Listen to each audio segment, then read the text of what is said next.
buenas noches, mis hermanos, ¿cómo están?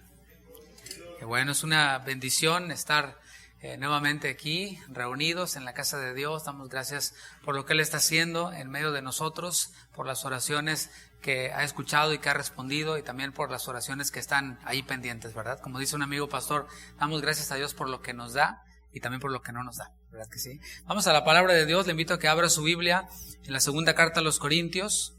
Segunda carta a los Corintios, capítulo 1. El día de hoy veremos el tema número 2 de una serie nueva titulada Cuidando el Rebaño. Estamos estudiando y estudiaremos, si Dios lo permite, toda la segunda carta a los Corintios, versículo a versículo. Terminamos de ver ya la primera carta hace algunas semanas. Nos llevaron un buen número de enseñanzas. Y hoy estamos continuando, retomando esta serie de la segunda carta que se titula Cuidando el Rebaño.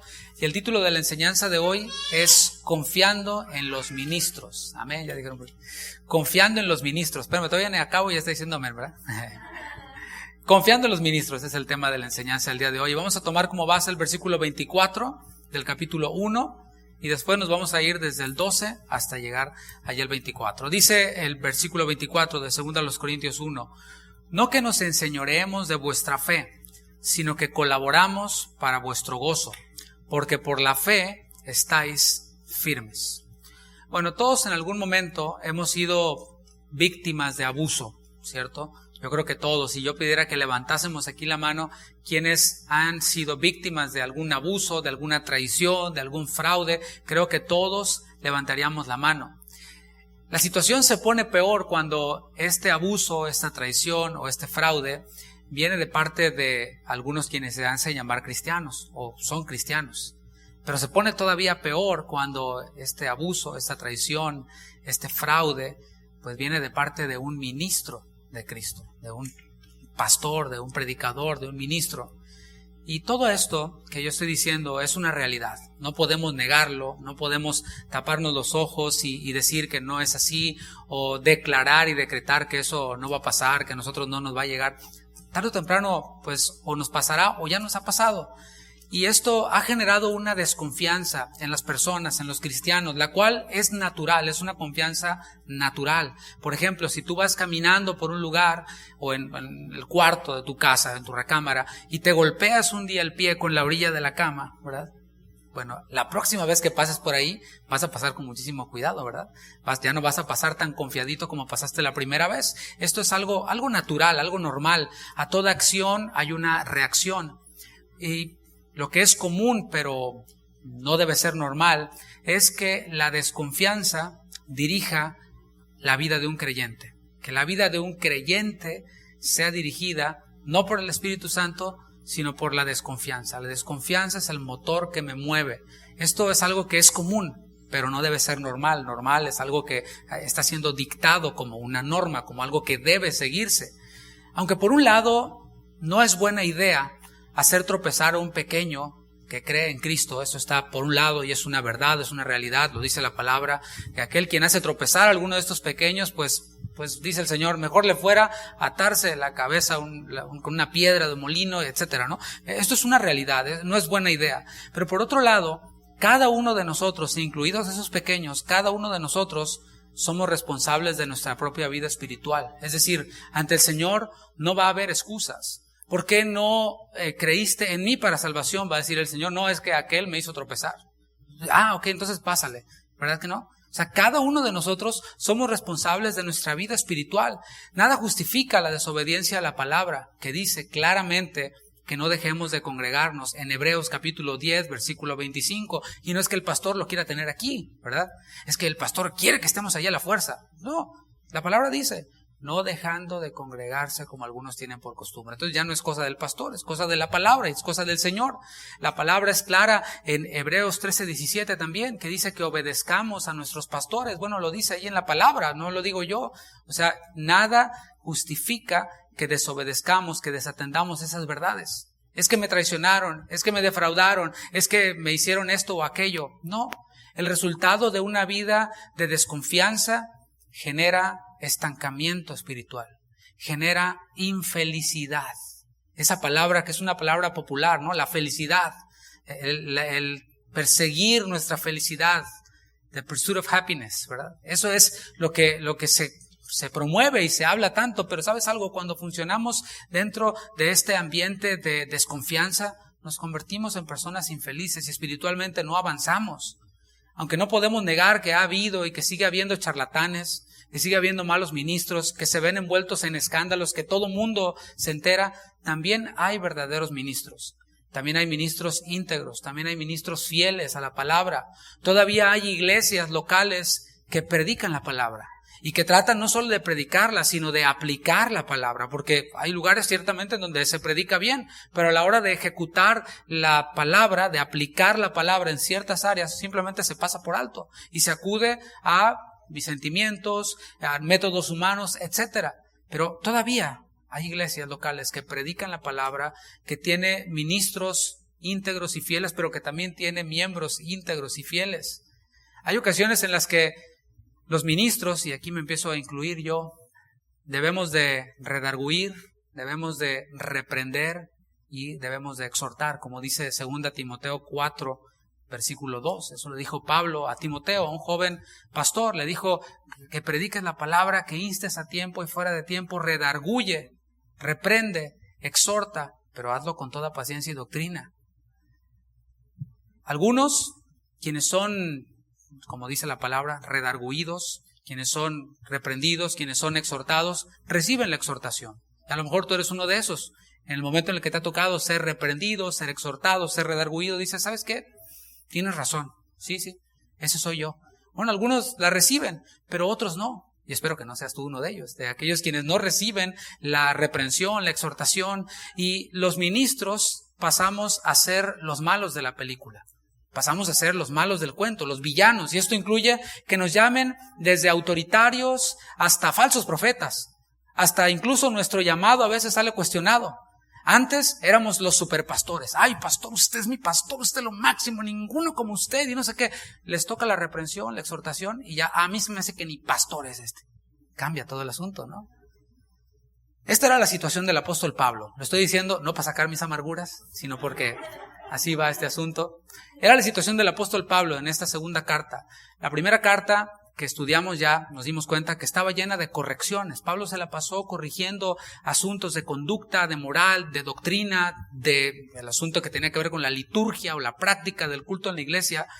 Ya de por sí había personas en la iglesia en Corinto que descartaban a Pablo, ¿te acuerdas? Decían unos, yo soy de Pablo, esos eran los fans de Pablo, pero los otros no. O sea, si lo vemos en un porcentaje, era un porcentaje mínimo o menor el que se aliaba a Pablo, porque el resto decía, yo soy de Apolos, el resto decía, yo soy de Cefas, de Pedro, y el resto decía, yo soy de Cristo. Entonces, fíjate, si lo dividimos en parte, solo un 25% estaba del lado de Pablo, y el resto simplemente lo ignoraba, lo descartaba.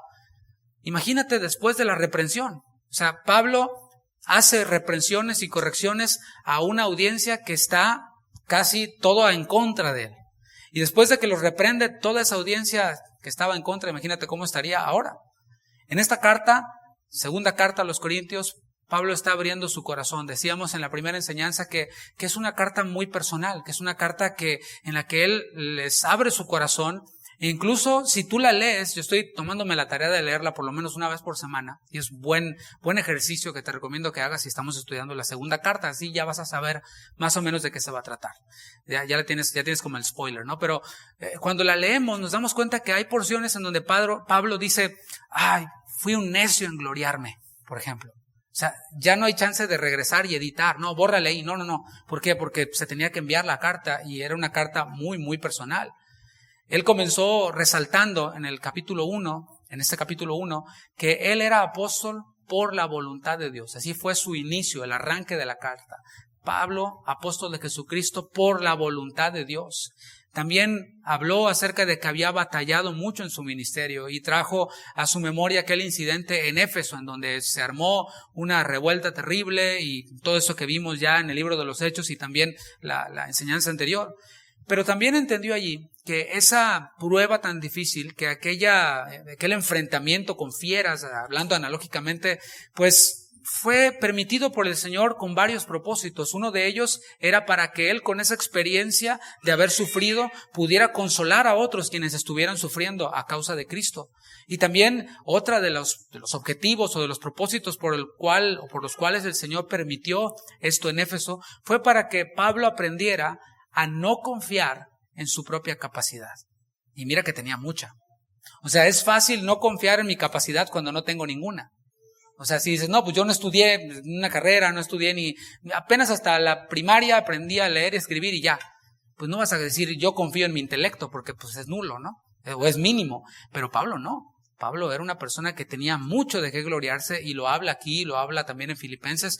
Pero el Señor le enseñó a través de esta situación de sufrimiento, de esta situación adversa, a que no confiara en su propia capacidad, sino a que confiara en Dios. Cuanta más capacidad tenemos intelectual o de poder adquisitivo o de prestigio o de fama, qué sé yo, es una oportunidad que tenemos para dejar de confiar en Dios. Es una tentación para que dejemos de confiar en Dios. También el Señor permitió todo esto para que Pablo aprendiera y disfrutara de estas oraciones del pueblo a favor de él, como lo hacemos nosotros en cada reunión. Y es una buena práctica el poder orar por un pastor de las diferentes casas de oración. Y tratamos de irnos uno por uno y recorrerlos a todos y después dar la vuelta y otra vez. Y bueno, es una buena costumbre que podamos orar por los pastores. Es una buena costumbre que usted pueda orar por un servidor y por los líderes de la iglesia. Se agradecen y se necesitan esas oraciones. Imagínense que yo dijera, no, yo necesito sus oraciones. Yo soy súper ungido. ¿Qué voy a andar necesitando sus oraciones? Yo estoy para orar por usted, no usted por mí. No, sería una actitud arrogante y de confianza en mí mismo. Pero se necesitan las oraciones del pueblo. Y el Señor le enseñó a Pablo todo eso a través del sufrimiento. Versículo 12, de ahí de la segunda carta a los Corintios, capítulo 1. Porque nuestra gloria es esta, el testimonio de nuestra conciencia, que con sencillez y sinceridad de Dios, no con sabiduría humana, sino con la gracia de Dios, nos hemos conducido en el mundo y mucho más con vosotros. La palabra gloria que vemos aquí equivale a orgullo. O sea, podríamos traducirlo así, porque nuestro orgullo es este. Ahora, no es aplicable aquí orgullo en el mal sentido, como de arrogancia o de presunción, sino es algo en el buen sentido. Por eso dice, nuestra gloria es esta, es un testimonio de nuestra conciencia que con sencillez y sinceridad de Dios, es un orgullo, es una jactancia permitida porque es en el Señor. Más adelante en esta carta Pablo hace esta excepción para gloriarse en Cristo. Dice 2 Corintios 10:17, solo anótelo, 10:17 de esta segunda carta. Mas el que se gloríe, gloríese en el Señor. O sea, únicamente nos es permitido gloriarnos en el Señor. Y aquí Pablo se está gloriando en esto de lo que vamos a ver en un momento, y es por supuesto en el Señor. Él se sentía orgulloso por las oraciones de los hermanos. O sea, me hace sentir orgulloso de ustedes, que ustedes oren por mí, es lo que Pablo está diciendo. Pero también se gloriaba en el Señor por tener una conciencia limpia. ¿Qué es la conciencia? A grandes rasgos. A grandes rasgos, la conciencia fue depositada por Dios para discernir el bien y el mal. Todo hombre tiene esto en su conciencia. El otro día leí algo brevemente de algunos filósofos modernos y decían ellos, obviamente, este planteamiento de que la moral no existe, de que la moral pues la inventa el hombre y quién sabe qué. Y yo me preguntaba, entonces, ¿por qué un niño que todavía no está adecuado a un ambiente social o integrado en la sociedad, etcétera, hace algo y se esconde? Porque está la conciencia allí. ¿Quién le dijo a ese niño? Ese niño, ¿qué curso de filosofía y ética y moral tuvo que pasar para esconderse cuando está haciendo algo que no debe hacer? Porque el Señor ha depositado esta conciencia para discernir el bien y el mal en nosotros. Sin embargo, esta conciencia ha sido corrompida por el pecado. Se corrompió a causa del pecado, pero aquellos quienes somos salvos, esta conciencia nuestra se ha limpiado, según 2 de Pedro 3:21. Nuestra conciencia se ha limpiado. Pablo y sus colaboradores vivían en santidad. O sea, no hay ningún mérito en que Pablo dijera que tenemos una limpia conciencia, porque esa conciencia limpia nos la dio el Señor. No hay ningún mérito en que un cristiano viva en santidad, porque así es como debe de andar. O sea, no hay así como que, yo sí soy santo. Pues así tienes que andar, mi hermano. Dijo el Señor, sed santos porque yo soy santo. Sean santos en toda vuestra manera de vivir. O sea, esto me recuerda un trabajo que yo tuve y era en ventas. y mi jefe era judío. Entonces, ya sabes cómo son, ¿no? Entonces yo salí en mi primera semana de ventas y hice mi mayor esfuerzo, etcétera, ¿no? Y cuando llegué le dije, mira, hice esto y llamé y fui, tuve una cita aquí y allá y todo, y yo acá bien emocionado, y él no me veía así, ¿no? Y ya cuando terminé me dice, está bien, eso es lo que hay que hacer. Yo, oh. Bueno, así nos vemos cuando nos jactamos de vivir en santidad. Eso es lo que hay que hacer. Así es. Pablo y sus colaboradores entonces vivían en santidad de Dios. Usa la palabra también sinceridad. Esa palabra sinceridad nos habla de una persona o algo que no tiene doblez. Es ese contrato que no tiene letras pequeñitas ahí. Es ese producto que no se ve muy bonito por fuera, pero cuando lo abres, pues no tiene nada dentro, está hueco. No es algo aparente esta palabra sinceridad, algo no aparente, sino algo genuino. ¿Por qué? Porque sabían, hablando de la conciencia, que la conciencia de ellos, de nosotros, de los creyentes ahí en Corinto, se puede llegar a cauterizar. Según Primera de Timoteo, capítulo 4, versículo 2. Nuestra conciencia se puede llegar a cauterizar. Es decir, aunque fue limpia por el Señor en el nuevo nacimiento, puede llegar un punto en el que nos adecuemos tanto al pecado que terminemos llamándole a lo malo bueno y a lo bueno malo, y nuestra conciencia se cauterice. Los nuevos creyentes pueden ser impulsados a pecar. ¿Por qué? Por un mal testimonio de otros creyentes. Y esto lo vimos en la primera carta, en el capítulo 8, versículo 10, cuando hablaba acerca de comer o no comer carne. Y vimos ya toda la explicación a profundidad, puede regresar y escuchar. Pero allí es lo que aprendimos, de que si mi libertad va a ser motivo para que un nuevo creyente sea impulsado a pecar, entonces mejor no hago uso de mi libertad. Y esto es parte de lo que el Señor ha depositado en nosotros, esta sabiduría que viene de lo alto. Además de que la mala conciencia, la conciencia cauterizada de un creyente, el mal testimonio de un creyente, de un cristiano, pueden hacer blasfemar a los incrédulos. Y esto ya ha pasado. Cuando hay escándalos de predicadores o ministros que son prominentes, famosos, son influencers, y después se les descubre una nueva vida. Los incrédulos se burlan. Ahí está, mira, todos son iguales, y empiezan a blasfemar de Dios. ¿A causa de qué? De este mal testimonio, de esta mala conciencia de un cristiano, de un ministro o de quien se haga llamar así. Es necesario, según la palabra, que el ministro sea irreprensible. ¿Cuántos dicen amén? Pero no nada más el ministro, todo creyente ha de ser irreprensible. No podemos decir, nomás los ministros, yo sí. No, es necesario que todo creyente, especialmente el ministro, sea irreprensible. Pero hay algo muy importante, quiero que me siga aquí. La confiabilidad de un ministro no se basa en el criterio de los hombres. ¿Cuántos dan gracias a Dios por eso? O lo voy a aplicar ahora a usted, o le voy a pasar la pelotita.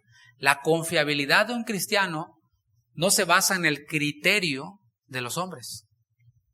Los títulos, por ejemplo, los títulos universitarios, ¿no? Esta persona es confiable porque tiene muchos títulos universitarios. Esta semana me metí a SoundCloud a buscar una predicación para escuchar explicaciones de otros predicadores acerca de ciertos textos bíblicos. Y me encontré con una que tenía la cita que yo andaba buscando y dije, bueno, no sabía quién era, me puse a escucharla. Y empezaba con una presentación del predicador, del pastor, que estudió no sé en dónde, que ha predicado, y saca la lista, una grabación, ¿no? Como una introducción. Ha predicado en Estados Unidos, en Europa, empezaba por Francia. Ha predicado en Francia, en Italia. Y dijo, ¿por qué no empieza por aquí, por, no sé, Chicontepec, ¿no? Jicotencatl, ¿no? No, empieza Francia, en Italia, en Roma, en Reino Unido, en Estados Unidos. Y luego empieza a decir todas las virtudes del predicador, ¿no? Ya le quité mejor, ni escuché lo que tenía que decir. Pero hay veces que la confiabilidad se basa en el criterio de los hombres. Si estudió en la universidad, aunque es bueno estudiar en la universidad, la apariencia del predicador, si es alto, si es rubio, si es bien parecido, si se viste de una manera, etcétera, o el carisma. Hay quienes pues tienen un carisma que te enganchan desde que empiezan a hablar y dices, wow, está bueno esto, ¿no? ¿Quién sabe qué está diciendo? Pero lo dice bien entretenido y como con mucha enjundia, ¿no? Con mucho entusiasmo. Pablo dijo aquí, leímos, no con sabiduría humana. Nosotros no anduvimos con doblez, no con sabiduría humana. Lo que hace confiable a un ministro, a un pastor o a un cristiano es qué tanto habla y enseña la palabra de Dios. No debemos de confundir, mis hermanos. Hay una tendencia que no es nada nueva. Desde los 70s empezó esta autoayuda, superación personal, y en ocasiones se puede llegar a confundir con cosas de la Biblia, pero no son más que métodos humanos. Y hay veces que escuchamos a un influencer que sale ahí en redes sociales y que empieza a decir que tú puedes y no sé qué, y nomás lo vemos porque trae saco y porque empieza a hablar así como, aleluya, y empieza, ¿no? Gloria a Dios, amén, aleluya, este debe ser cristiano. No, lo que hace confiable a un ministro o un pastor es qué tanto habla, qué tanto enseña la palabra de Dios y no métodos humanos. Qué tanto vive lo que enseña. Porque también mencioné Hebreos 13, en donde dice obedeced a vuestros pastores, pero también dice ahí, considerad cuál haya sido el resultado de su conducta e imitad su fe. Entonces hay que hablar, pero también hay que vivir lo que hablamos, lo que predicamos. Ahora, no estamos hablando de ausencia de errores. Decir que un ministro sea irreprensible o ha de ser irreprensible no quiere decir que no va a cometer errores. No quiere decir que no va a tomar decisiones que quizás no sean las mejores, no sean las más atinadas. Una cosa son los errores humanos y otra cosa son los pecados. Por ejemplo, yo voy manejando en un freeway y yo quiero ir hacia Dallas, pero por algún motivo me salgo en una salida y termino yendo hacia el sur. Bueno, eso no me hace un pecador, ¿verdad que no? Eso no, vamos a disciplinar al pastor. No, o sea, son errores humanos. O, ¿sabes qué? Un guitarrazo ahí que, iba sol y puse do. No, el pastor, se rasga las vestiduras. No, o sea, una cosa son errores humanos y otra cosa son pecados. No estamos hablando entonces, cuando hablamos de irreprensibilidad, de ausencia de errores, sino de ¿qué? De una continua búsqueda de la santidad. De estar aferrados a la gracia de Dios. De eso se trata. De una genuina y continua búsqueda de la santidad, en la cual, en esta búsqueda, cometemos errores, sí, incluso pecamos también, dice la palabra. Hijitos, estas cosas os escribo para que no pequéis, pero si alguno hubiere pecado, y ahí van los hijitos, incluidos los ministros, todos. Abogado tenemos para con el Padre, incluso puede llegar a pecar, podemos llegar a pecar los ministros, pero hemos de estar aferrados a la gracia de Dios, al perdón de Dios, a la misericordia de Dios. Vamos más allá. Puede haber quienes enseñen lo correcto, tengan una apariencia de piedad, de rectitud, de justicia, pero que tienen un doble discurso, que usan a las personas para sus intereses personales, para sus agendas personales. Y es lo que continúa diciendo Pablo en el versículo 13. Dice, porque no os escribimos otras cosas de las que leéis o también entendéis. O sea, Pablo no tenía una carta a los Corintios que les decía una cosa, y no tenía una carta a los Gálatas que les decía algo que contradecía lo que les había dicho a los Corintios. Todo armonizaba perfectamente. Tampoco tenían esta carta que tenemos aquí y otra que era así como que no, lo de la otra no es para tanto, etcétera.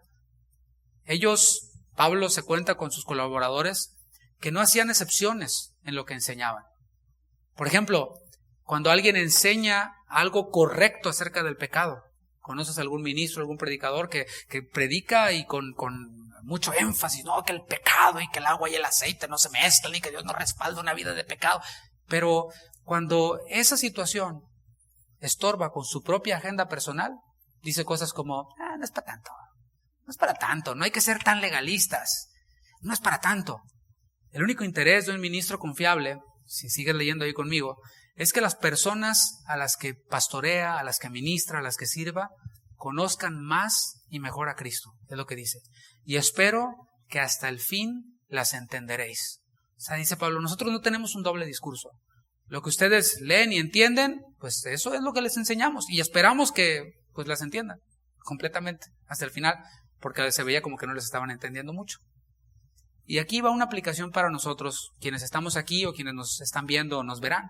Si visitas una iglesia, si estás en una iglesia, la visitas o a lo mejor ya eres miembro, y no ves o no quieres ver estos elementos en el liderazgo, esto de una vida irreprensible, estamos diciendo no alguien quien no se equivoca, no alguien perfecto, sino alguien quien enseña la palabra, quien trata de aplicar la palabra, alguien quien obviamente no tiene dobles discursos ni agendas personales ocultas, sino que desea el bien espiritual, que la membresía conozca más y mejor a Cristo. Si tú no ves esto, ¿sabes qué? Estás perdiendo tu tiempo.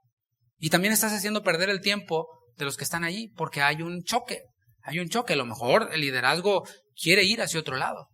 el pastor y los líderes de cierta iglesia, no digo que sea esta, quieren ir no hacia exponer la palabra y a Cristo, sino que quieren ir, no sé, a comprar un terreno o a alcanzar las naciones o a hacer una iglesia de influencia o una iglesia de moda o qué sé yo, o a vender café o a vender un montón de cosas, multiniveles.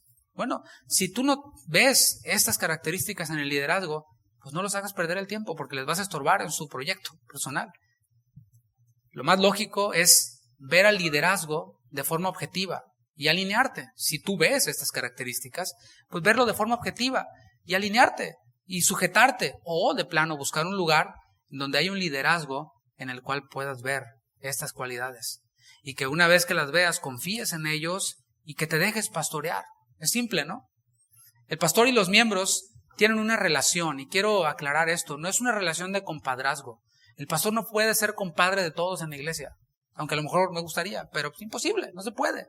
No es una relación de compadrazgo, sino es una relación espiritual. Ambos, la membresía y el pastor, tenemos la misma meta, o debemos de tenerla, que es que crecer en Cristo. ¿Su meta es crecer en Cristo? Mi meta es que usted crezca en Cristo. Entonces, todo bien. Vamos a funcionar en armonía. Si estamos en el mismo canal, vamos a funcionar en armonía. Dice el versículo 14, como también en parte habéis entendido que somos vuestra gloria. O sea, Pablo está diciendo, ustedes en parte, no completamente, han entendido que un servidor y mis colaboradores somos su orgullo, debemos de ser su orgullo. Ellos debían de sentirse orgullosos, en el buen sentido, en Cristo, de sus pastores, de los que les predicaron la palabra y decir, gloria a Dios por mi pastor, gloria a Dios por el apóstol Pablo, porque enseña la palabra, porque le echa ganas y voy a orar por él, ¿sí? Habéis entendido que somos vuestra gloria, así como también vosotros la nuestra, para el día del Señor Jesús. Y por otro lado, el pastor, los ancianos, han de decir, estos hermanos son nuestra gloria. ¿Sabe algo? Cada vez que viene algún predicador, algún pastor de otras casas de oración o de cualquier otro lado, que han venido, yo siempre pues me glorío en el Señor acerca de usted. O sea, tenemos una iglesia que le echa ganas, pastor. Cuando me preguntan, ¿no? ¿Cómo va la iglesia? Va de maravilla. ¿Sabes qué? Le hemos echado ganas en crecer en el Señor, los hermanos están creciendo en la fe, las familias están creciendo en la fe y en número y nos estamos multiplicando en todos los sentidos. Gloria a Dios, ¿no? Es una gloria, me llena de emoción hablar acerca de usted. Espero que también usted hable así de mí, digo, si es miembro de esta iglesia. Es lo que dice el texto. Los planes de Pablo giraban en torno a ese propósito. ¿Sabes cuál es ese propósito? Acompáñame en Gálatas capítulo 4, versículo 19. No lo tenemos ahí, pero vamos rapidito. Gálatas capítulo 4, versículo 19. Estamos viendo en los planes de Pablo qué propósito tenían.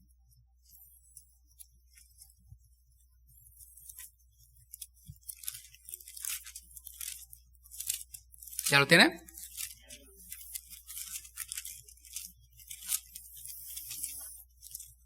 Si me lo pueden poner ahí, por favor. ¿Lo tienen? Aquí está.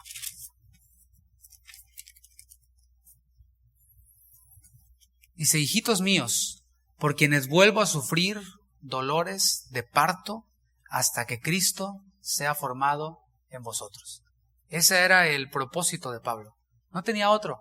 Era que Cristo fuera formado en los creyentes. Que fuera formado en ellos. Y lo hacía y tenía dolores de parto para que esto ocurriera. O sea, con mucho dolor, con mucho ímpetu, con mucho esfuerzo. Si tenemos pastores y líderes que tienen ese propósito, debemos de confiar en los planes y en las decisiones que toman. Es simple, ¿no? O sea, yo confío, ¿por qué? Porque sé que tiene el mismo objetivo que yo. Sigamos leyendo, versículo 15. Con esta confianza quise ir primero a vosotros para que tuvieseis una segunda gracia y por vosotros pasar a Macedonia y desde Macedonia venir otra vez a vosotros y ser encaminado por vosotros a Judea. Pablo planeaba estar con ellos 2 veces, una antes de ir a Macedonia y otra después de ir a Macedonia. A eso le llama una segunda gracia, lo que vemos ahí. En otras traducciones dice una segunda bendición o doble bendición. Y de ahí ser encaminado por ellos hacia Jerusalén. En la primera carta aprendimos que esto de ser encaminado implicaba que ellos no solo le iban a acompañar a la salida de la ciudad, sino que iban a proveer lo necesario para su traslado al siguiente lugar. Sin embargo, por un motivo que Pablo va a explicar más adelante, esta doble bendición todavía no había ocurrido. Mira, uno de los obstáculos que enfrentamos los ministros, los pastores, los líderes, es la crítica. Ese es uno de tantos. Desde críticas personales, como que, ay, no me gustan los zapatos que trae, o no me gusta, qué sé yo, ¿no? Críticas personales y absurdas, que la verdad esas pues, se resbalan, ¿no? Pero llega a haber críticas y cuestionamientos acerca, por ejemplo, de los planes y de las decisiones que se toman en la iglesia. Llega a haber esto y llega a ocurrir. Y eso es lo que podemos ver en el siguiente versículo, versículo 17. Así que, al proponerme esto, pregunta Pablo, ¿usé quizás de ligereza? ¿O lo que pienso hacer, lo pienso según la carne, para que haya en mí sí y no? Debemos de recordar que a Corinto habían llegado falsos apóstoles. En la primera carta vimos que llegaron algunos que estaban enseñando que la resurrección ya se había efectuado, falsas doctrinas, pero aquí vemos que llegaron falsos apóstoles, los cuales trataban de socavar el lugar de Pablo, trataban de ponerse ellos mismos en el lugar de Pablo como apóstoles. Y para conseguir esto, esta era su agenda personal, ocupar el lugar de Pablo. Y para lograrlo, acudían a un recurso cobarde, a un recurso bajo, que es el descrédito. Ellos estaban usando este cambio de planes del apóstol Pablo, de visitarles, de esta segunda bendición que todavía no se había dado. Estaban utilizando este cambio de planes de Pablo para cuestionar su integridad. Acuérdate, por eso habló de integridad. Por eso habló acerca de santidad, porque estaba siendo criticado en este punto. Estaban cuestionando su integridad y decían, Pablo toma las cosas a la ligera. Pablo hace las cosas a la y se va. Dijo que iba a ir y no fue. Hace las cosas a la y se va. Decían de Pablo que actuaba en la carne, muy espiritual. Anda en la carne, porque Santiago dijo que el hombre de doble ánimo es inconstante en todos sus caminos. Y ya ves, Pablo dijo que va a ir y no fue. Jesús dijo que tú sí sea sí, que tú no sea no. Entonces, ¿cómo está eso de que Pablo dijo que sí y luego dijo que no? Entonces, ¿cómo está la cosa? No le hagan caso a ese Pablo. Lo acusaban de esto. Lo acusaban de no ser alguien confiable. La última parte del versículo dice, para que haya en mí sí y no. Debemos de entender esto a la luz de este texto que cité ahora en Mateo 5:37, cuando Jesús dijo, que sea vuestro hablar sí, sí, no, no. Pero Pablo aquí está diciendo, para que haya en mí sí y no. O sea, primero que sí y luego que no. A continuación, los voy a invitar a que lo vean no a través de la acusación. Porque mira, cuando acusan a alguien, hay esa tentación y esa tendencia a ver a la persona a través de la acusación. O sea, no ser objetivos, no ser neutrales, sino ya verlo, ok, eres culpable hasta que se demuestre lo contrario. Tipo así como se hace ya la policía en nuestros países, ¿no? Debemos de ver a la persona no a través de la acusación, sino a través del testimonio que ellos han visto de Pablo, o que vemos de aquel quien está siendo acusado. Y de este ya Pablo se refirió anteriormente. Dijo que había sido entre ellos sencillo y sincero ante Dios. O sea, Pablo está en otras palabras diciendo, me están acusando de esto, pero ¿cómo nos hemos conducido delante de ustedes? Con sencillez y con sinceridad delante de Dios. No anduvimos por ahí apantallando con sabiduría humana y con cosas, no. Pablo y sus colaboradores no habían enseñado otra cosa que no fuera el Evangelio, con las Escrituras. Todo lo que ellos hacían, todo lo que ellos enseñaban, todo lo que ellos planeaban, les apuntaba hacia Dios. Versículo 18, mas como Dios es fiel, aquí resalta ese atributo de Dios, dice, nuestra palabra a vosotros no es sí y no, es firme. En otras palabras, Pablo les está diciendo, nuestros planes están sujetos a lo que Dios diga. Nosotros planeamos y nosotros decidimos, pero después decimos, si el Señor permite. También lo vimos en la primera carta, ¿te acuerdas? Capítulo 16. Hacemos planes, pero decimos, si Dios quiere. Y si Dios no quiere, no. Y yo ya dije que voy, pero si el Señor me dice que no vaya, no voy. Ya le había ocurrido a él en Hechos 16, cuando el Señor les dijo que no predicaran en Asia. ¿Predicar es bueno? Sí, pero el Señor les dijo, no, ahora no. ¿Y qué hicieron ellos? ¿Saben qué? Cambio de planes, no vamos. Cuando alguien acusa a un ministro, sobre todo en cosas subjetivas, debemos de pensar en la palabra que nos han enseñado. Porque es muy fácil, un ministro que nos enseña en la palabra, lo hace con paciencia, lo hace bien, viene la acusación y echamos a la basura todo lo que nos han enseñado. Y nos clavamos en la acusación que hicieron. ¿Y qué es una acusación subjetiva? A eso les está guiando Pablo. Versículo 19. Porque el Hijo de Dios, Jesucristo, escucha esto, que entre vosotros ha sido predicado por nosotros, por mí, Silvano y Timoteo, no ha sido sí y no, mas ha sido sí en él. Pablo y sus colaboradores les predicaron el evangelio a ellos. Este evangelio del Señor que revela la fidelidad de Dios, la cual está resaltando ahí. ¿Cómo se mostró la fidelidad de Dios? La fidelidad de Dios se mostró en Jesucristo. Dice el versículo 20, porque todas las promesas de Dios son en Él sí y en Él amén, por medio de nosotros, para la gloria de Dios. Y hay quienes extraen este versículo y ponen allí en promesas sus deseos. Porque todos mis deseos son en Él sí y en Él amén, por medio de nosotros, para la gloria de Dios. Ahí dice la palabra, así que lo que yo me propuse ya está hecho. Y lo declaro y lo decreto y lo establezco. Pero ahora que leemos todo en su contexto, estamos viendo que Pablo está hablando acerca de esto, haciendo una referencia a lo que ellos enseñaron. Pablo dice, nosotros no les enseñamos otra cosa, más que el evangelio. Y el evangelio habla de la fidelidad de Dios. Fíjate cómo funciona esto. En el plan de salvación, el Padre dijo sí. O sea, Adán y Eva pecaron, quedaron destituidos de la gloria de Dios y ya no había posibilidad de separación, pero Dios dijo sí. Mostró su gracia y dijo sí, pero ahora hacía falta, por decirlo de una forma, que Jesucristo se encarnara, que Jesucristo diera su vida, que Jesucristo resucitara y ascendiera a los cielos. Entonces por eso dice, son en Él sí, en Dios, y en Él amén, por medio de nosotros para la gloria de Dios. Porque el Padre dijo sí y Jesucristo dijo amén. Amén significa así sea. O sea, el Padre dijo sí y Jesús dijo amén. Vamos, manos a la obra. O sea, cuando decimos amén hemos de decir manos a la obra. Si decimos amén es porque estamos ya listos para efectuar aquello que estamos escuchando, para poner en marcha lo que estamos escuchando. Cuando decimos amén a una enseñanza es porque decimos sí, ya lo entendí, ahora voy a salir y lo voy a hacer. Jesús puso en marcha el plan de Dios, el cual fue consumado por completo en la cruz. A continuación, va a establecer algunos principios que necesitan ser recordados. Dice el versículo 21. Vamos ahí, versículo 21. Y el que nos confirma con vosotros en Cristo y el que nos ungió es Dios. Tanto Pablo como Silvano o Silas, a quien mencionó, Timoteo, pero también los santos en Corinto, quienes estaban recibiendo esta carta, habían sido unidos a Cristo en el momento en el que fueron salvos. O sea, aunque hay una delegación de autoridad que Dios da a algunos, Dios establece a algunos y les da alguna autoridad a unos y a otros diferentes funciones dentro del cuerpo que ya vimos, todos, mis hermanos, hemos sido unidos a Cristo. Todos estamos igualmente unidos a Cristo. No hay jerarquías aquí, no hay importancia aquí. Todos hemos sido unidos a Cristo. ¿Cuándo? En el momento en el que creímos, fuimos unidos a Cristo. No solo los ministros, sino todos los verdaderos creyentes. Los reyes, los sacerdotes, los profetas en el Antiguo Testamento eran escogidos y una vez que eran escogidos, eran ungidos para realizar su llamado. Lo hemos visto ya en la Escritura.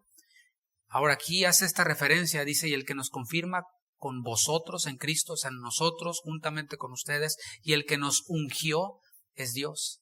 El Señor ha ungido a todos sus hijos con su Espíritu Santo.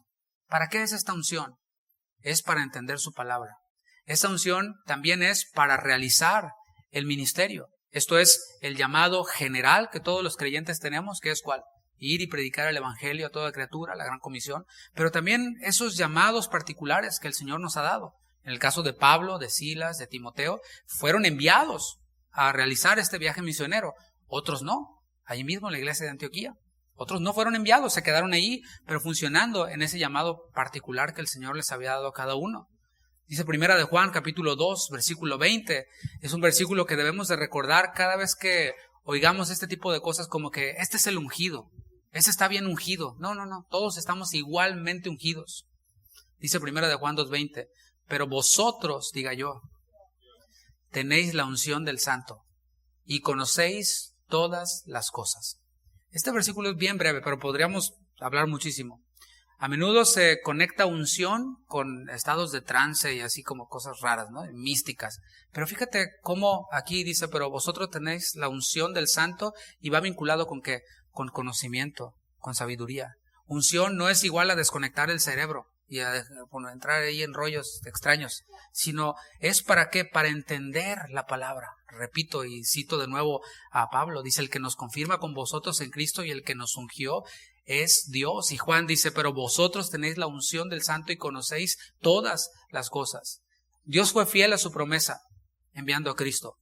Desde el Antiguo Testamento podemos ver el protoevangelio, cuando fueron sacrificados animales para que Adán y Eva fueran vestidos, sangre inocente se derramó. Ya desde ahí el Señor estaba anunciando que Cristo vendría. ¿Y qué crees? Vino. ¿Cuántos dicen amén? El Señor cumplió. Él es fiel a sus promesas. Y además nos administró a su Espíritu Santo como un sello de garantía en aquellos quienes hemos creído. Dice el versículo 22, el cual también nos ha sellado y nos ha dado las arras del Espíritu en nuestros corazones. El Espíritu Santo que mora en nosotros, en todo creyente, no una segunda experiencia, sino una experiencia única cuando nosotros creemos. Este Espíritu Santo nos garantiza una cosa, nos garantiza que le pertenecemos a Dios, el cual también nos ha sellado. Por allá en los ranchos hace mucho tiempo, a los animales, a las vacas se les ponía el sello, ¿verdad? Del rancho o de las iniciales del dueño del rancho. No había cercas, así que tenían ese sellote ahí enorme que era aplicado con calor, de pertenencia a una persona. Bueno, así también Él nos ha sellado con su Espíritu y esto nos garantiza que le pertenecemos a Él. ¿Cuántos dicen amén? Así que ese sello era un sello indeleble en los animales y este sello es un sello indeleble. Le pertenecemos a Él, somos de Él y debemos de andar como Él nos manda que andemos. Este Espíritu Santo, este sello del Espíritu Santo garantiza también que nada nos arrebatará de su mano, que seremos presentados sin mancha delante de Él. Sea como sea, mis hermanos, si morimos, vamos a resucitar. Nuestros cuerpos serán nuevamente reconstruidos, obviamente glorificados, y estaremos presentes delante de Él, sin mancha, sin pecado, sin contaminación. Y si estamos vivos en el momento que Él venga, pues así, con todo y todo nos vamos. Seremos arrebatados para estar con Él. Romanos capítulo 8, versículo 11. Si me acompañas ahí a Romanos capítulo 8, versículo 11.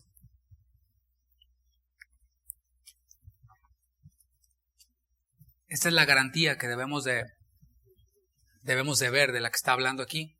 Porque a veces nos arraigamos a promesas terrenales. Y como decía hace rato, ponemos nuestros deseos y decimos, sí, el Señor ya lo va a hacer y yo lo creo por fe. Pero ¿sabes algo? Nuestra esperanza no debe estar en cosas materiales. ¿Por qué? Porque ahorita estamos y mañana no. Y cuando alguien se muere, no se lleva nada material.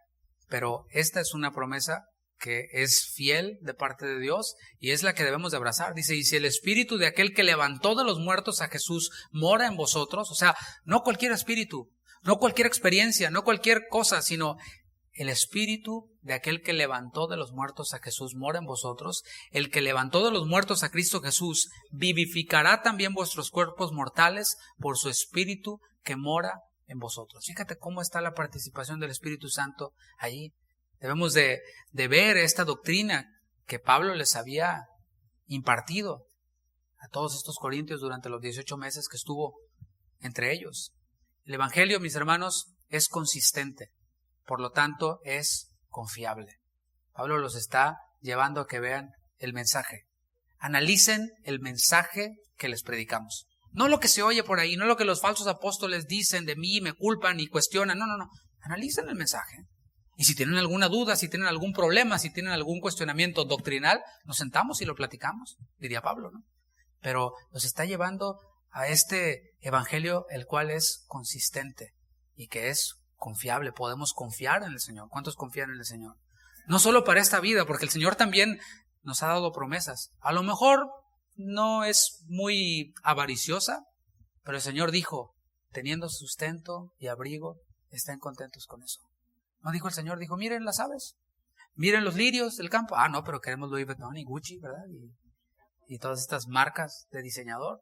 Pero el Señor no prometió eso. El Señor dijo, miren, no les va a faltar comida, no les va a faltar vestido, yo los cuido a ustedes. Dice la palabra, no he visto a justo desamparado, ni a su descendiente que mendigue Gucci. ¿No? Que mendigue pan. Eso es lo que el Señor ha garantizado para esta tierra. Todo creyente puede estar confiado de que el Señor no le va a dejar y no le va a abandonar. Pero nuestra esperanza, y esto que estamos viendo, también es confiable. El evangelio es confiable. A eso vino Cristo. Cristo no vino a darnos cosas materiales. Él mismo dijo, la vida del hombre no consiste en la abundancia de los bienes que posee. Él vino a garantizar este estar con Él en plenitud, lo que cantábamos al principio, en su presencia, en donde hay plenitud de gozo y delicias a su diestra por siempre. Por tanto, Pablo, los colaboradores de Pablo, Silvano, Timoteo y cualquier otro que venía con él, debían de ser considerados como confiables, porque habían predicado un mensaje confiable que iba respaldado por su testimonio irreprensible. A continuación, Pablo va a dar una explicación, va a explicar la causa por la cual cambió de planes. Y quiero aclarar que no necesitaba hacerlo. Creo que con esto era suficiente. ¿Tú cómo ves? Pablo no necesitaba dar explicaciones acerca del por qué había dicho que iba a ir y no había ido todavía. Dice el versículo 23, mas yo invoco a Dios por testigo sobre mi alma, y aquí está expresando sinceridad, no está jurando, está haciendo un juramento nada más por hacer, sino que está diciendo, yo me pongo a prueba delante de Dios, acerca de lo que estoy diciendo que es genuino. Dice que por ser indulgente con vosotros, no he pasado todavía a Corinto. Esta es la razón por la cual Pablo no había ido. La condición de la iglesia en ese momento era una condición delicada, era una situación delicada. Había asuntos que tendrían que ser tratados firmemente. O sea, hay veces, mis hermanos, que nos vemos y usted y yo, ¿verdad? Y, ¿cómo estás, pastor? ¿Y cómo estás? Gloria a Dios. Y nos reímos y nos saludamos y todo. Y eso está padrísimo, pero hay ocasiones en las cuales los asuntos se tienen que tratar firmemente, de frente, y sentarnos y hablar y decir, hermano, le estás regando. Y ya te lo hemos dicho una vez y otra vez y la sigues regando. ¿Y cómo le hacemos? ¿Cómo hacemos? Porque esto no te estás ayudando a ti, nos estás ayudando a nosotros. Eso, mis hermanos, no está padre. Eso no, a mí en lo personal no me gusta hacerlo. Conozco por ahí a alguien quien dice, no, a mí me encantan las confrontaciones y a mí me encantan. Bueno, a mí no, la verdad. Yo creo que a la mayoría de nosotros no nos gustan las confrontaciones, pero esto es parte también de la formación. Esto es parte también de que una iglesia sea una iglesia viva, no una iglesia que parece como que es una transmisión pero en vivo. No sé si me explico. En donde pues nomás se paran aquí todos y no hay como una barrera entre los que están aquí y los que están allá abajo escuchando. Y una barrera muy cómoda para ambos. Porque así, mira, ni me meto contigo, ni te metes conmigo y todos somos felices. Y ahí me pones like en mi página y me sigues. Y yo a ti y todo padre, todo cool. Pero mis hermanos, cuando se rompe esa barrera y empezamos a ser cuerpo, empezamos a ser iglesia, como éramos enseñados la semana pasada, van a surgir las fricciones entre nosotros. Van a surgir esas oportunidades que tenemos de chocar y de corregir y de restaurarnos y de pedirnos perdón o de ser corregidos o de ser exhortados. No sé si me estoy explicando. Había asuntos entonces allí que tenían que ser tratados firmemente, confrontando, redarguyendo, y si era necesario, una palabra que no es muy popular, pero no me importa porque lo dice la Biblia y la voy a seguir diciendo, aunque no sea popular, disciplinando. Disciplinando a algunos. O sea, la situación estaba como para disciplinar a algunos ahí en Corinto. ¿O tú qué crees? No, ya se quedaron muy calladitos. Se quedaron. No, yo sé que no es popular. Yo sé que ya ahorita ya empezó el escudo hacia todo lo que da verga. Bueno, es parte de él, lo dice la palabra. El cambio en los planes de Pablo no era porque Pablo fuera carnal o fuera inconstante. O sea, esas acusaciones de los falsos apóstoles les resultaban convenientes a los que andaban mal, a los que necesitaban ser disciplinados. ¿Por qué? Porque si el disciplinador era cuestionado, entonces la disciplina no se efectuaba y el pecado se quedaba impune y yo puedo seguir con mi vida como sea y no hay nadie que me pueda decir nada. No sé si me estoy comunicando. Pero Pablo les dice, yo no he ido, no porque sea carnal, no porque sea, así como digo una cosa digo otra, o inconstante, sino porque les estoy dando oportunidad para que cambien su actitud. Estoy esperando a que lo que les escribí en la primera carta surja efecto en sus vidas, para que ustedes permitan que el Señor obre en sus corazones. Por eso no he ido, porque si voy ahorita, se va a poner ruda la cosa. Entonces, está bueno, ¿no? Y aquí una aplicación para nosotros, hablando de disciplina. ¿Cuántos dicen que Dios nos ama? ¿Cuántos creen que Dios nos ama? Qué bonito, Dios te ama. Y le ponemos un bumper sticker, ¿no? Pero ¿por qué no ponemos un sticker que diga, Dios al que ama y azota al que recibe? No, ese ya no. Quiero que me ame y nos imaginamos amor, así como que, ay, sí, véngase mi rebeldito, qué bonito. y que el Señor nos va a tratar así como a veces nosotros tratamos a nuestros hijos que se portan mal y les regalamos un Xbox. Sí, cosas bien incoherentes, ¿no? No, Dios no es así, Dios es santo. El Señor nos ama y nos disciplina. Pero, ¿cómo funciona esta disciplina de parte de Dios? Los que estuvieron aquí cuando enseñamos acerca de la familia y esta relación entre padres e hijos, aprendimos un poco, pero ahí le va de un refresh para nosotros, ahorita que tenemos a los hijos en casa y todo esto, ¿no? Algunos. El Señor primero nos enseña. O sea, cuando hablamos de disciplina, no es que el Señor viene con el garrote, ¡paz! Y ya, no. Primero el Señor nos enseña. ¿Qué pasa? Después no entendemos bien y el Señor es paciente con nosotros. ¿Cuántos dicen amén? Luego el Señor nos exhorta, no nos deja así. O sea, paciencia no significa que el Señor no hace nada. No. Es paciente, pero después nos exhorta a través de diferentes situaciones. Después el Señor sigue siendo paciente con nosotros. Hasta que llega un momento en el que no hay cambio y ahí es en donde viene la disciplina de parte de Dios. Nunca cometamos el error de disciplinar a nuestros hijos por algo que solamente nosotros sabemos que está mal, pero no se los hemos comunicado a ellos. Y el chamaco está así como que, ¿y por qué me pegó? ¿Quién sabe? Le ha de haber ido mal en el trabajo, o no sé. Ni saben ni qué onda y provocamos en ellos, los provocamos a ira, como dice la palabra. Dios no hace así. Dios primero nos enseña, es paciente, nos exhorta, es paciente hasta que llega el momento en el cual la disciplina está ganada. Nos la ganamos. Pero esta disciplina no es para destrucción, no es para aniquilación, no es hacer sufrir por hacer sufrir y por demostrar para que veas quién soy yo. No, es para restauración. Ese es el propósito de la disciplina, para restauración. Y esta palabra restauración tiene muchas caras, lo podemos explicar de muchas maneras. Pero cuando tú te rompes un hueso o te lastimas, pues vas al doctor y te restauran. Pero si tú no vas al doctor, no vas a ser restaurado. Si te quiebras un hueso de tu cuerpo y no acudes a que te traten, a que te inyecten, va a crecer el hueso chueco, ¿no? No sé si alguien aquí tenga un dedo todo chueco porque no fue a que se lo corrigieran. Bueno, así es. Y esta restauración, disciplina / restauración, es realizada a través de la iglesia. Es a través de la iglesia. Si vamos hasta atrás, al Evangelio de Mateo, vamos a ver cómo la primera aparición de la iglesia está en Mateo 16, en la declaración de Pedro. Lo veíamos también con el pastor Guillermo la semana pasada. Ya me ahorró todo esto, ¿no? Pero la segunda aparición de la iglesia, la palabra eclesia, en el Evangelio de Mateo, está 2 capítulos adelante, Mateo 18, cuando está hablando acerca de disciplina. Si tu hermano peca contra ti, ve y repréndele estando tú y él solos, referencia a lo que decía también y decía el pastor Guillermo. Pero es igual, o sea, es la iglesia la cual ha sido empoderada por Dios para ejercer disciplina sobre sus miembros. O sea, no sobre cualquiera. O sea, yo no voy a disciplinar al miembro de otra iglesia. Yo no voy a disciplinar a alguien quien no es miembro de esta iglesia, aunque venga. No. O sea, ¿cómo te explico? No se puede. Si la disciplina no ha llegado, si este es el caso, si este es tu caso, eres miembro y andas en pecado y ya se te enseñó una y otra vez, ya se te exhortó, ya se te ha mostrado paciencia y ya la disciplina es inminente porque no deseas cambiar.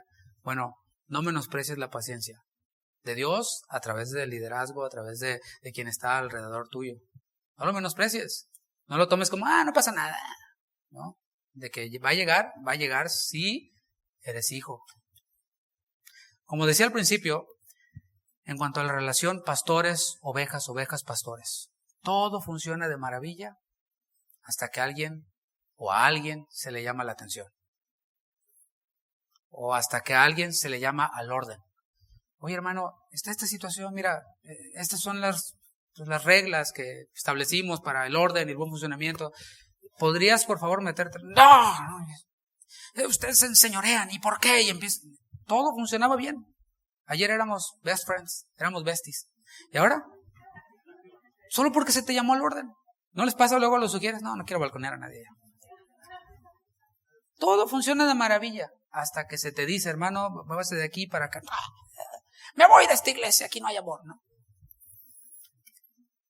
Y las acusaciones son tan fuertes porque debemos también de medir nuestras palabras y analizar las implicaciones que traen lo que decimos. No nomás porque lo oímos, que un youtuber que dijo esta palabra la vamos a repetir, ¿no? Te pasa, ¿no? Que cuando ves películas de karate, ¿no? ¿Cómo sales? Sales dando karatazos, ¿no? Entonces, ves a un youtuber por ahí entonces llegas a la iglesia y quieres también darte la cara de defensor de la sana doctrina y también andar. No, tranquilo. Las acusaciones son a menudo como esta, por ejemplo. Se están enseñoreando de mí. Y le preguntas, bro, explícame lo que significa enseñoreamiento. No, pues no sé, pero debe ser algo rete feo, ¿verdad? ¿Cómo vas a acusar al pastor de que se está enseñoreando de ti cuando ni tú sabes lo que significa esa palabra? ¿Te fijas? O sea, a veces así somos. ¿Qué es enseñorearse? Bueno, enseñorearse es manipular. O sea, hay ministros que se enseñorean de las ovejas, las manipulan para usufructo personal.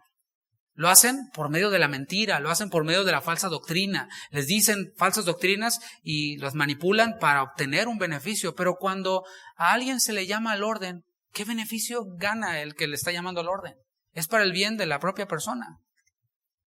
Cuando a alguien se le reprende o se le disciplina, este es otro caso, a muchos pues no les parece, no están de acuerdo. ¿Y por qué disciplina? Yo no estoy de acuerdo. Bueno, ¿sabes cómo estuvo? No sé, pero es reta buena onda, ¿no? Bueno, ¿te fijas? O sea, juzgamos no con justo juicio, sino de manera superficial, según las apariencias, según nuestros sentimientos, según lo que nos dijeron, según el chisme del último momento. Y bueno, siempre habrá quienes no están de acuerdo. Pero Pablo nos llama a confiar en nuestra iglesia y a confiar en los ministros. Dice el versículo 24, no que nos enseñoremos de vuestra fe, sino que colaboramos para vuestro gozo. O sea, hasta ese momento, Pablo todavía no ha ido a ejercer disciplina, que era necesaria. Pero les está diciendo, no he ido porque si voy, pues va a tronar, va a arder Troya. Pero no es que tratamos de enseñorearnos de vuestra fe, no es que tratamos de manipularlos, no es que tratamos de obligarlos, de imponer, no, sino que más bien, y este es el objetivo de un ministro, colaboramos para vuestro gozo. Y eso no lo traduzcas como que me hagan feliz y que me agraden. No. El gozo del Señor es nuestra fortaleza. Es ese gozo que proviene de la palabra. Si nosotros somos expuestos a la palabra, hay mayor gozo en nosotros. De lo contrario, si no nos exponemos a la palabra, estaremos frustrados, infelices. Si lo que nos guía es la desconfianza, estaremos frustrados, amargados, infelices. Pero si estamos llenos de la palabra, habrá gozo. Estaremos llenos del Espíritu, como dice Efesios, y habla en nuestra boca salmos, himnos, cánticos espirituales, palabras de gracia, unidad. Los ministros somos colaboradores de Dios, como lo dijo Pablo en la primera carta, capítulo 3, si no mal no recuerdo. Somos colaboradores de Dios en un propósito, edificar a la iglesia, como dice Efesios. Ese es el propósito, edificar a la iglesia. ¿Qué es edificar? ¿Te acuerdas? Construir. Y cuando hay una construcción, no todo está bonito, no todo está cómodo, es incómodo. La edificación puede ser incómoda para todos, tanto para el edificador como para el que está siendo edificado, pero es necesaria. Y al mismo tiempo produce gozo. Vamos primero a los Corintios capítulo 7, para que veamos, aquí hay un paralelo, porque aquí en la primera carta Pablo abordó el tema del matrimonio. Era un tema sensible, el cual Pablo estaba hablando, era un tema personal. Habló acerca de la soltería, habló este tipo de cosas. Pablo dio algunas instrucciones en cuanto a este tema que es sensible y resaltó el propósito de esas instrucciones que Pablo estaba dando acerca de matrimonio, soltería y otras instrucciones. Dice 7:35 de primero a los Corintios, esto lo digo para vuestro provecho. O sea, en otras palabras, Pablo diría, brother, si te quedas soltero o si te casas, pues ¿a mí qué? ¿Yo qué? Yo estoy pleno en el Señor. O sea, todo esto, estas instrucciones que yo estoy dando son para vuestro provecho. Porque Pablo estaba diciendo, el que esté soltero, pues mejor le fuera quedarse soltero como yo. Porque tendría más chance de hacer la obra de Dios. Porque podrías irte a ministrar aquí y allá y no tendrías a tu Jani diciéndote, oye, mi amor, ¿a qué horas? ¿No? O sea, bueno, tendrías más oportunidad y es para tu provecho, no para tenderos lazo. O sea, Pablo no les estaba diciendo, yo no les digo todo esto para tenderles una trampa o para qué, no, sino para lo honesto y decente, y para que sin impedimento os acerquéis al Señor. ¿Te fijas? Versículo 24 de 2 Corintios 1. No que nos enseñoremos de vuestra fe, sino que colaboramos para vuestro gozo. Ese es el propósito de un ministro. Si tú estás en la iglesia correcta, no dije en la iglesia perfecta, en la iglesia correcta, en donde Dios te dijo que estuvieras, obviamente juzgando los elementos que hemos visto, se enseña la palabra, se aplica la palabra, todo esto que hemos visto, ¿sabes qué? Y te llaman a la exhortación, y te llaman al orden, y te corrigen o te disciplinan, ¿sabes qué? Has de estar confiado en que lleva el propósito de contribuir para tu edificación, para tu gozo, para tu propio bien. Porque ¿sabes qué? El pastor no recibe un bono de cheque cuando disciplinan a una oveja. No, el beneficiado es el que sale restaurado. Y la iglesia, por ende. Por eso muchos pastores se ahorran la fatiga, se ahorran la pena. No, bueno, pues ¿sabes? ¿Quién no peca? Hay que le echen ganitas. Yo aquí me dedico a predicar, yo les enseño y bye. ¿No? Pero es parte de la edificación. Para concluir, mis hermanos, vamos a ver la última parte de este versículo 24 de 2 Corintios 1. Después de haber dicho esto que leímos, no que nos enseñoremos de vuestra fe, sino que colaboramos para vuestro gozo, dice Pablo, porque por la fe estáis firmes. Nuestra firmeza como creyentes, por cierto, hago la aclaración de que un creyente maduro en la fe, es un creyente firme. No es un creyente que, no sé qué va a pasar, la crisis, y que la vacuna, y que el COVID. No. Tampoco es un mercenario, así, no todo, un guerrillero. No. Es firme. Te fijas, no es ni un lado ni otro, es firme. Nuestra firmeza no depende de los hombres. Yo estoy firme porque tengo a este pastor, o porque estoy del lado de ese, o porque veo a este pastor en YouTube. No. Nuestra firmeza no depende de los hombres. ¿Sabes de qué depende? De nuestra fe en Dios. De eso depende nuestra firmeza. Pero a la vez, es la fe, es la confianza en Dios la que nos mueve a confiar en los ministros que Él mismo establece. O sea, no puede haber una cosa sin la otra. Confiamos en Dios, nuestra firmeza proviene de Él, vamos a Él y Él nos dice, yo he establecido a apóstoles, profetas, evangelistas, pastores y maestros para la edificación del cuerpo de Cristo. Y son un regalo. No son un castigo, no son una incomodidad, no son una maldición, son un regalo. Es lo que dice el Señor. Está hablando ahí en Efesios acerca de dones para la iglesia, de regalos para la iglesia, y luego habla de estos 5 ministerios. Así que el siervo de Dios, el hombre de Dios, quien está firme y confía en Dios, confía también en los ministros que el Señor establece. Así que, mis hermanos, dejemos las excusas. Es buen tiempo para dejar a un lado las excusas y seamos iglesia. Es diferente ir a la iglesia a ser iglesia. La semana pasada éramos enseñados acerca de esto. Es diferente ir a la iglesia a ser iglesia. Yo puedo ir a visitarte a tu casa, pero no soy de tu familia. Es diferente a que yo sea de tu familia. Es diferente a que yo sea uno de los que viven en tu casa. Es diferente. Y que recibas mis 1,400 tú, ¿no? Que me pongas en tus despensas. ¿Verdad que es bien diferente? En ese caso invitaríamos a todo el mundo, ¿no? Pero es diferente ser asistente a ser iglesia, a ser parte de la iglesia. Y esto, ser iglesia, incluye perdonar las traiciones, dejar las situaciones en manos de Dios. Qué bueno que se nos ha enseñado a ser realistas. ¿Ser realistas en qué? En que entre nosotros, en las relaciones que hay interpersonales, más allá de esta iglesia o de estas reuniones, nos reunimos en casas, quizás haces negocios con algún hermano, qué sé yo, pueda llegar a haber te quedaron mal o quedaste mal. Bueno, mis hermanos, debemos de aprender a resolver esas situaciones. Nosotros siempre recomendamos, no prestes dinero a nadie de la iglesia. En serio, otra vez, no que nos enseñoremos de vuestra fe. Es su dinero. Usted quiere prestar, preste. Pero luego no venga llorando, no me pagó. Le dijimos. Préstame 1,000. Mira, este es el consejo. Para evitar fraudes, para evitar problemas, para evitar que mejor te sientas aquí, para no verle la cara al que está allá, porque te debe y no te paga, y ahí sí ya puso en Facebook que se compró unos zapatos nuevos, y qué pasó con los $1,000 que le presté. Para evitar todos esos argüendes de lavadero, Mejor mira, te pide prestados 1,000, regálale 50 o 10 o lo que tengas. Mira, no te puedo prestar 1,000, pero te ofrendo 10 y no pienses en esos 10 de regreso. Ese es el consejo. Otra vez, no es una imposición, pero va a ayudar a evitar problemas. Pero si llegara por algún motivo usted a involucrarse con algún hermano aquí de un negocio, qué sé yo, y le queda mal, bueno, esté dispuesto a pasar por alto la ofensa. Si no, no le entre. Si no está dispuesto a hacer un servicio y que no le paguen por ese servicio, que existe esa posibilidad, mejor ni lo haga.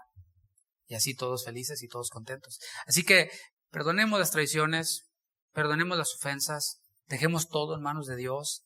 Y si estás plantado en un lugar, aquí, o quien nos ve, estás plantado ya en alguna iglesia, bueno, echa raíces ahí.